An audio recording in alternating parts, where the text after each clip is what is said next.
Mr. Jackson story time. Yeah, we back again. Real story, real vibes. Tell a friend. Reaction. History live. Lessons every night. Sit back, tune in. Yeah, the vibe feel right. The house was unusually quiet. The night before, Jay had asked Sam to leave after discovering months of secret conversations on Tinder. Sam barely slept. She sat inside the apartment Jay had already rented for her. Everything still felt unreal. She kept asking herself, how did my life fall apart this fast? For the first time in years, Sam woke up without hearing her children's voices. No breakfast to make, no school clothes to fold, no hugs, just silence. She started crying, not because of the apartment, because she missed her babies. Back at the house, Jay was making breakfast. The kids didn't understand why Mommy wasn't home. Daddy, when is Mommy coming back? Jay smiled through the pain. Mommy just needs some time. He refused to let the children see him break down. Later that afternoon, Sam called Jay. Can I come see the kids? Jay paused. You can visit them, but you're not staying. Sam whispered, I understand. When Sam walked through the front door, all three children ran toward her. Mommy. She hugged them tighter than ever before. She cried. The children cried. Even Jay had to look away. After the kids went outside, Sam quietly asked, can we please fix this? Jay looked at her.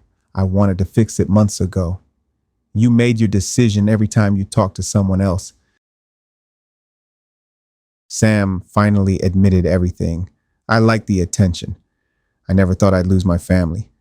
It was just messages. Jay interrupted. You didn't lose your family because of messages. You lost it because you destroyed trust. A few days later, Jay met with his attorney. He handed over screenshots, phone records, bank statements, dates, everything he had documented. His lawyer looked surprised. You've been preparing for this for months? Jay nodded. I hoped I'd never need it.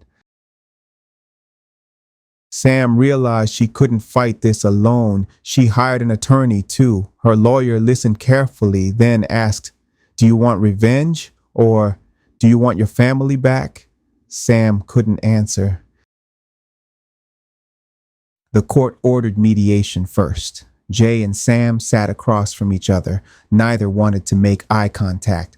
The mediator asked, what is best for the children? That question changed the entire meeting. Neither parent wanted the children hurt. Jay wanted stability. Sam wanted another chance. Both loved their children deeply, but love alone couldn't erase broken trust. Both families became involved. Some relatives blamed Sam. Others blamed Jay for giving up too quickly. Everyone had an opinion. Nobody knew the full story. The mediator suggested counseling, not necessarily to save the marriage, but to help them become healthy co-parents. Jay agreed, Sam agreed, for the children's sake. During counseling, Sam admitted, I stopped appreciating what I had. I thought attention from strangers made me feel important, but it almost cost me everything. Jay quietly listened. He never interrupted. When it was his turn, Jay said, I wasn't perfect. I made mistakes too, but I never stopped choosing my family. I wish you would have talked to me instead of talking to strangers. The room became silent. Several months passed and the children adjusted to two homes. School continued, birthdays came, life slowly moved forward. The pain didn't disappear. It simply became easier to carry. The custody hearing finally arrived. Both parents stood before the judge. Neither smiled, neither celebrated, because everyone loses when a family breaks apart. After hearing both sides, the judge ruled that both parents should remain active in the children's lives. The children would spend meaningful time with both parents with a parenting plan designed around their best interests. Jay and Sam both understood that regardless of what happened between them, they would always share the responsibility of raising their children. Sam walked outside. Jay followed. Neither spoke for several seconds. Finally, Sam said, "I'm sorry." Jay looked at her. "I forgive you." But forgiveness doesn't always mean things go back to the way they were. She nodded. She finally understood. Months later, the children were smiling again. Jay attended every basketball game. Sam never missed dance recitals or school events. Birthday parties were peaceful. The children saw respect, even if their parents were no longer together. One evening, Jay tucked the kids into bed. "Daddy, are we still a family?" Jay smiled. "Always. A family can look different, but love never stops." Back at her apartment, Sam looked at an old family picture.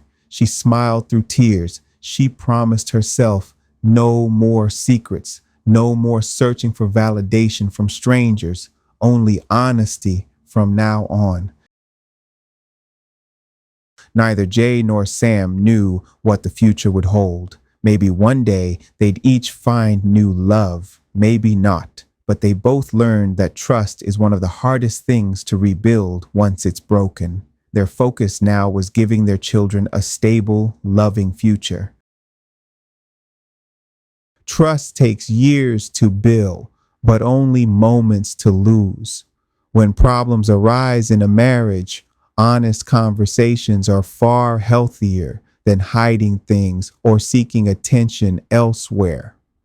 The strongest choice isn't pretending nothing is wrong.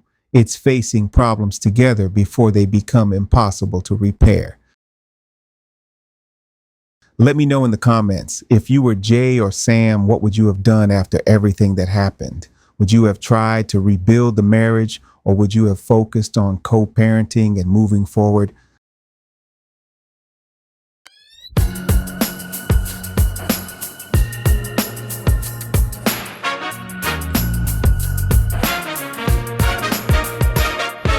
MrJackson story time, yeah, we back again. Real stories, real vibes, tell a friend, reaction. History, life lessons every night. Sit back, tune in, yeah, the vibe feel right. Rip hop, drum, percets, story effects.